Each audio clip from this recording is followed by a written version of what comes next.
sorry, this one's a bit big to show you. This one is obviously a big one. I'm going to be showing you how to make a slightly smaller one than this one, but they all work the same way. So what you're going to need is, for this demonstration I'm going to be using just a book.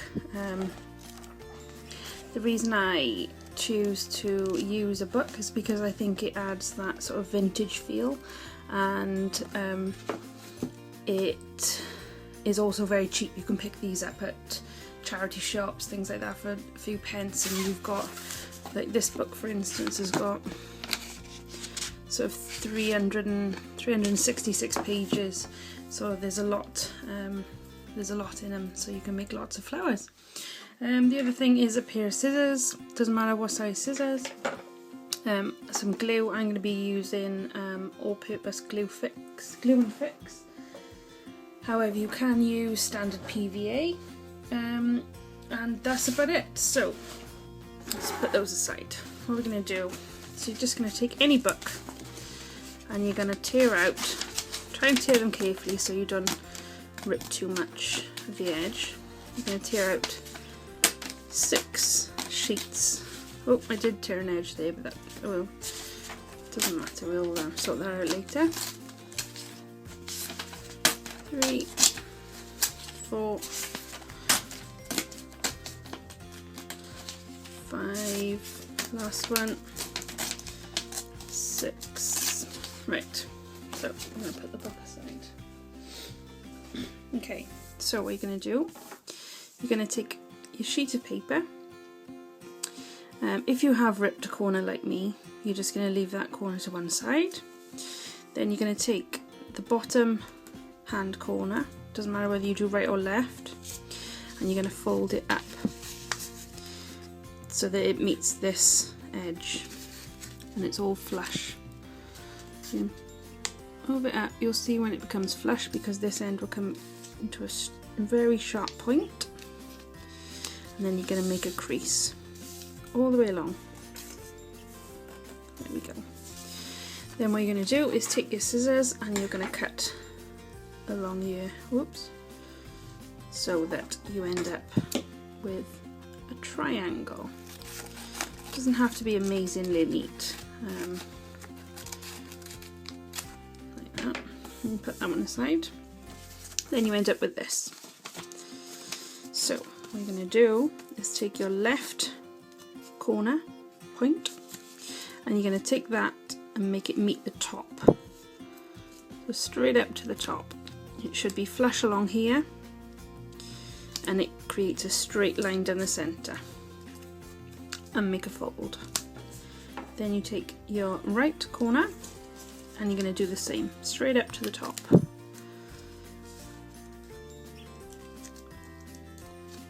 Like so. So you end up with a square.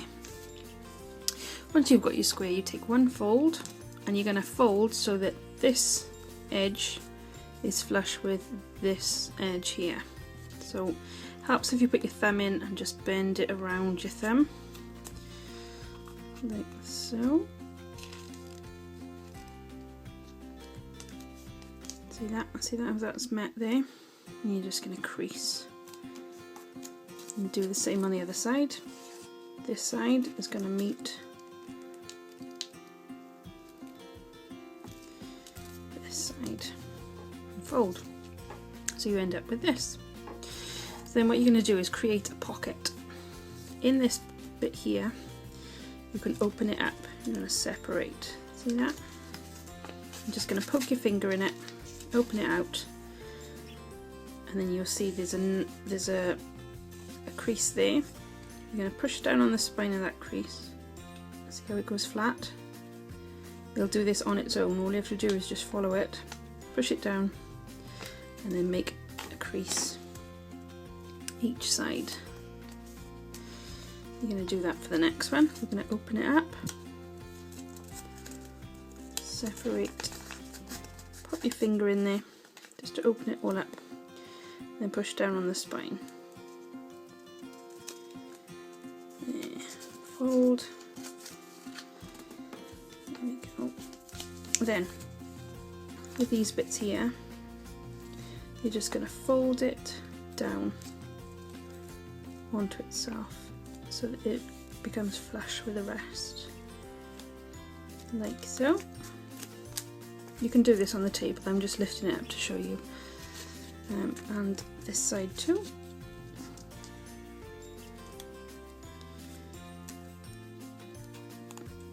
Here we go. Then, once you've got that, you're going to refold this side. You'll see a crease down the middle. I don't know whether you can see the crease. It's not actually flush, but it doesn't matter. You're going to fold it back onto itself. So, I'm going to fold it over. It's easier if I put it down. And there. And do the same with this side. I'm going to lift it and fold it. And what you're left with is a square. So all you're going to do, once you've got to this point, they do spring out, so just make sure they don't unfold. I'm going to take my glue. Remember, you can use any glue. I'm just going to put a bit on there. Then I'm going to fold it back onto itself. So there's my glue on the one side. You don't need to do both sides. I'm just going to fold it together until they meet, and I'm just going to squeeze.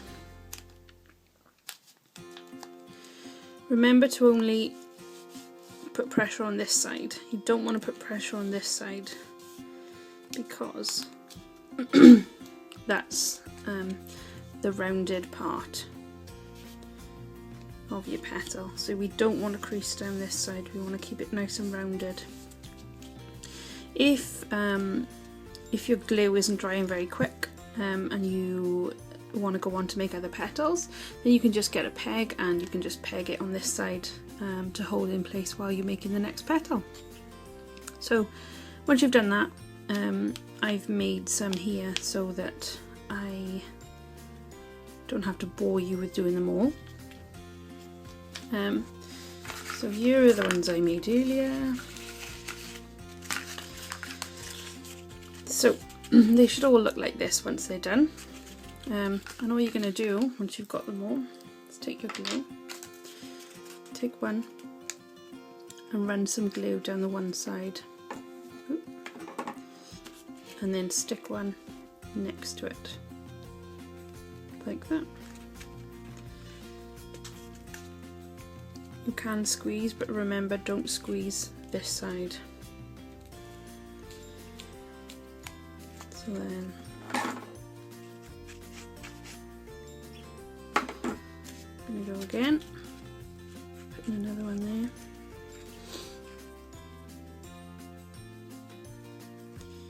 You can use a glue gun for this. It's probably take less time drying with a glue gun. Right, what I'm going to do is I'm just going to leave that there while I do these three.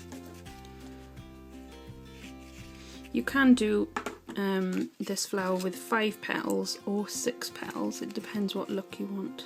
I'm going to do this one with 6 because I prefer a fuller flower.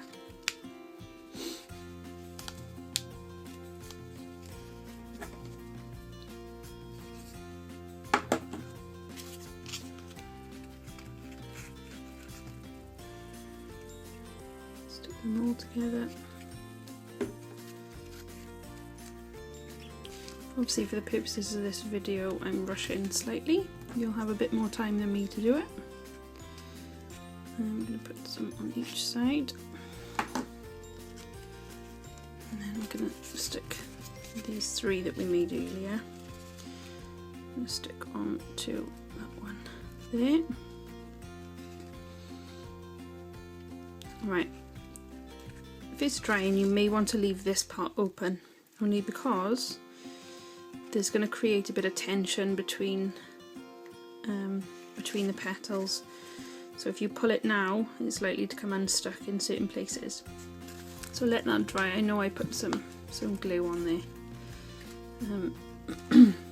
But let that dry. Okay, so once you've glued the two edges together, then your flower is going to look a bit like this one,